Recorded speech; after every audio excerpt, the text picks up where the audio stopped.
Hello, it is Snail. I wanted to talk about Geese, the band. I think they're from New York. People are calling them industry plants. That I don't think is true. I think they are somewhere in the middle. They are not organic, but they are not industry plants.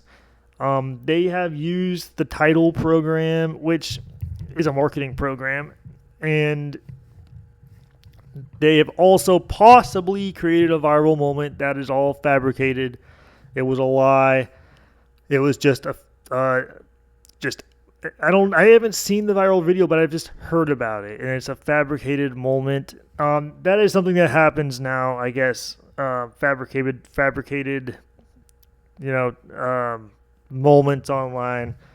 Which kind of makes sense. You put two people in a room, and go, oh look, Cameron Winters and Lady Gaga, they flirted with each other and talked about some song, Bad Romance. I don't know, but that stuff. I could see how that could happen in these spheres, but I do not believe they are a total industry plant or anything. I think they just put their money into marketing. They're from New York. It's a hustle in New York. They probably just didn't want to go, oh, if you probably said, hey, if we're going to do this band thing, we got to do it. We don't want to be broke in New York trying to go through all these dive bars and, run out of funding and whatever would happen. But also, there is kind of this article that came out saying, oh, is this band the next Strokes?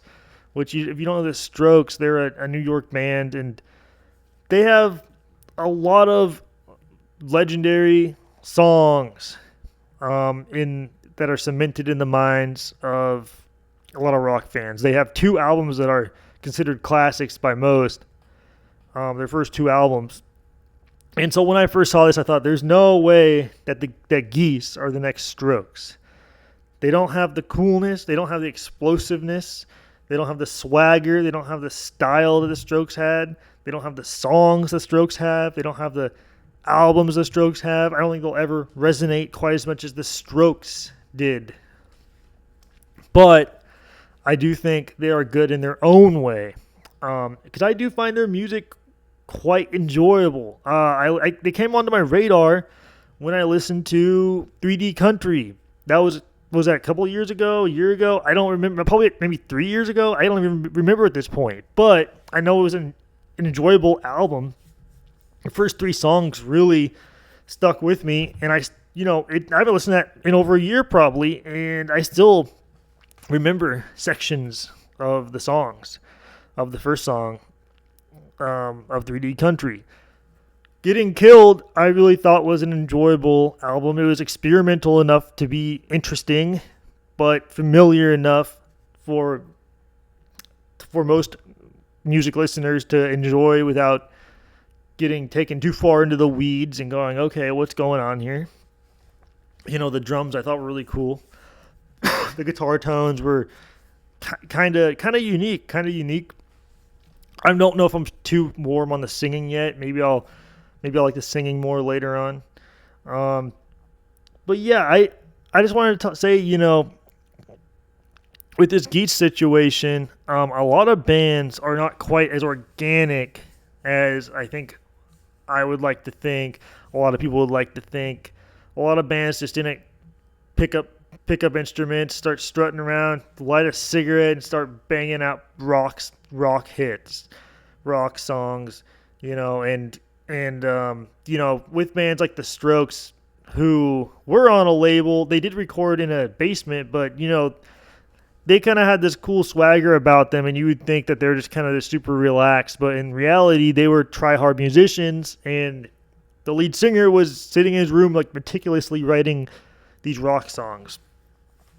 Also we have bands like Rancid, a punk band from the 90s. They had signed to Warner Bros. And then, decided not to put the Warner Bros.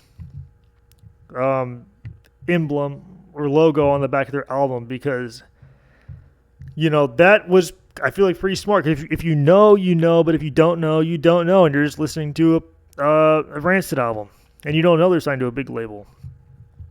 I think if Geese would have got that treatment, if they had the marketing, but without everyone knowing they're on a marketing team, that would really just be nice at this point, because there would be no public knowledge of Geese's marketing, this marketing plan. It just kind of takes mystique out of something when a marketing plan goes, oh yeah, we were the ones that marketed Geese, and people are going, oh hey, I like Geese. Oh, that's how they got big. This title marketing program, and it takes people away from the mystique of the artist and the aura and stuff like that. It's hard to aura farm when you have this knowledge of, when everyone's just thinking about marketing now, and it is kind of lame, it is kind of lame in a way, but at the same time, I don't blame them for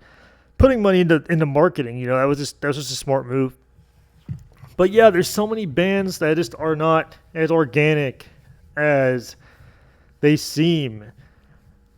A lot of times these bands they knew somebody, they had a connection, they got a backing from a big label, they got some kind of help. It's like pretty rare that a band just comes out of the blue, starts playing at a bar, everyone loves them, and then pretty soon they're rock stars.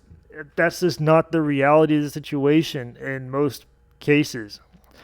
So really, I do think that Geese are just going to rely on the quality of their music, which is pretty high so far. If the Strokes are Harry Potter, Geese are Percy Jackson, the Percy Jackson series, or some other series about magic. But it's just interesting. It was just an interesting little thing I had. Little thing I was just thinking about the last few days, thinking, what are they, industry plants? How bad is the marketing program? Are they the new Strokes? This is a lot of questions running through my head. So at the end of the day, Geese are enjoyable. They are not quite industry plants, in my opinion. They are a fraction of scummy. And you should, if I were you, I would check out their music, and I would definitely check out the Strokes too. But yeah, that's all I have to say. So, peace out.